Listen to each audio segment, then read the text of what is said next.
जिल्ह्यातील ग्रामीण विकासाचा कणा असलेल्या कोल्हापूर जिल्हा परिषदेची निवडणूक आहे ती नुकतीच पार पडली आणि या निवडणुकीमध्ये 68 पैकी 52 जागा जिंकत आहे ते जिल्हा परिषदेवर महायुतीची आहे ती सत्ता स्थापन झाली आणि या सत्ता स्थापनेनंतर आहे ते अध्यक्ष आणि उपाध्यक्ष पदाची आहे ती निवड करण्यात आली आणि याच अध्यक्ष पदासाठी आहे ते शिल्पा शशिकांत खोत यांची निवड झाली, तर उपाध्यक्ष पदासाठी आहे ती तानाजी पाटील यांची निवड झाली।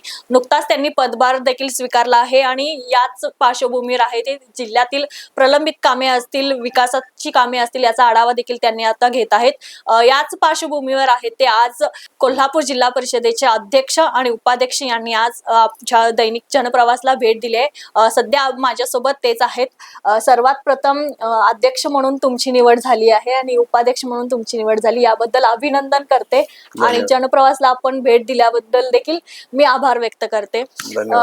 खरं तर अध्यक्ष पदासाठी आहे ती तुमची निवड करण्यात आली आहे, खरं तर पक्षाने मोठी जबाबदारी तुमच्यावर दिली आहे, कसं पाहताय याकडे? पक्षाने फार मोठी जबाबदारी दिलेली आहे आणि मुश्रीफ साहेबांनी विश्वास ठेवून ही जबाबदारी आमच्यावर दिलेली आहे, त्यामुळे सगळे मिळून काम करून छान काम करून दाखवणार आहे सगळे मिळून आम्ही। खरं तर जिल्ह्याच्या सर्वांगीण विकास करण्यासाठी आपण कोणत्या योजना राबवणार आहात? खरं तर एक महिला अध्यक्ष म्हणून कोल्हापूर जिल्हा परिषदेला लाभले आहात, कसं पाहताय? महिलांसाठी काय विशेष योजना तुम्ही राबवणार आहात काय? आता अधिकाऱ्यांना वगैरे बोलून घेऊन सगळ्या चर्चा चालू केलेत, अधिकाऱ्यांच्या ओळखी वगैरे त्यांना भेटून कामाची माहिती घ्यायची चालू आहे। आता त्या महिलांच्या ह्याच्यावर सगळे चर्चा करून आम्ही सगळे ठरवणार आहे, आता सगळे मिळून चर्चा करून ठरवणार आहे महिलांच्यासाठी काय काय करायचे ते। खर तर जिल्हा परिषदेचे जो कामकाज आहे यामध्ये पारदर्शकता ठेवण्यासाठी काय ठोस पावले उचलणार? चालू आहे आता सगळं चर्चा वगैरे चालू आहे। आताच आपल्यासोबत परत उपाध्यक्ष तानाजी पाटील आहेत, आपण त्यांच्याकडे जाऊया। एक सामान्य कार्यकर्ता म्हणून आपला राजकीय प्रवास आहे तो सुरू झाला आहे आणि सामान्य कार्यकर्त्याला आज उपाध्यक्ष पद हे मिळालंय, कसं पाहताय यात?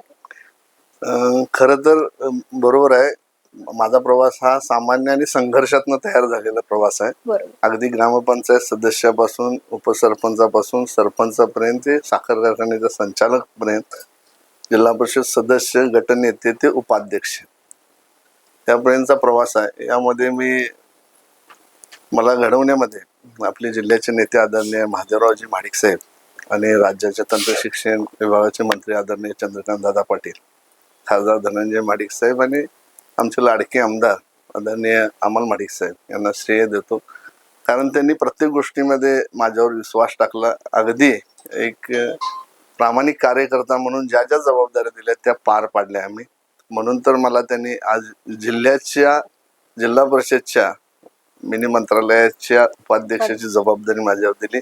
100% त्यांच्या विश्वासाला आम्ही कुठं तडा जाऊ देणार नाही, प्रामाणिकपणे काम करणार आणि जे काय लोकांना आवश्यक मूलभूत सुविधा आहेत, सेवा देण्याचं काम आहे ते आम्ही टीमवर्कनं आदरणीय अध्यक्ष महोदय आणि आमचे सर्व समिती सभापती, सर्व सदस्य, सर्व पक्षाच्या विरोधकांना सुद्धा त्यामध्ये समाविष्ट करून आमचं कामकाज असणार आणि एक आदर्श जिल्हा परिषद करण्याचा आमचा सगळ्यांचा प्रयत्न असणार।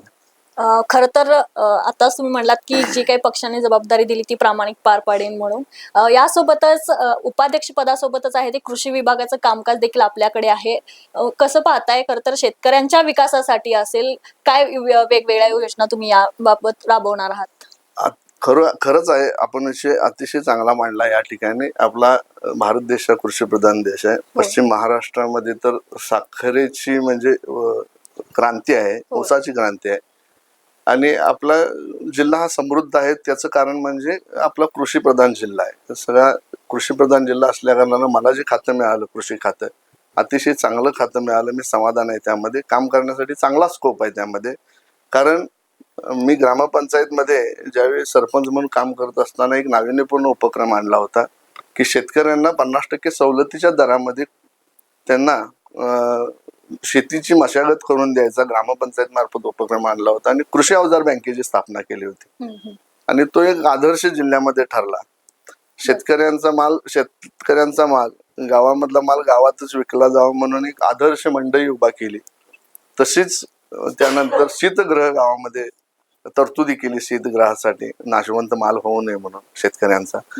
हाच पॅटर्न 100% आम्ही जिल्ह्यामध्ये राबवणार. करण्यासारखं चांगलं आहे. प्रत्येक जिल्हा परिषदच्या सेंट्रलाइज म्हणजे तालुका स्तरावर आपल्याला कृषी अवजार बँकेची स्थापना करता येते काय बघणार. त्याचबरोबर कृषी मंडई, शेतकऱ्यांनी उत्पादित केलेला माल त्याच ठिकाणी विक्री केला जावा.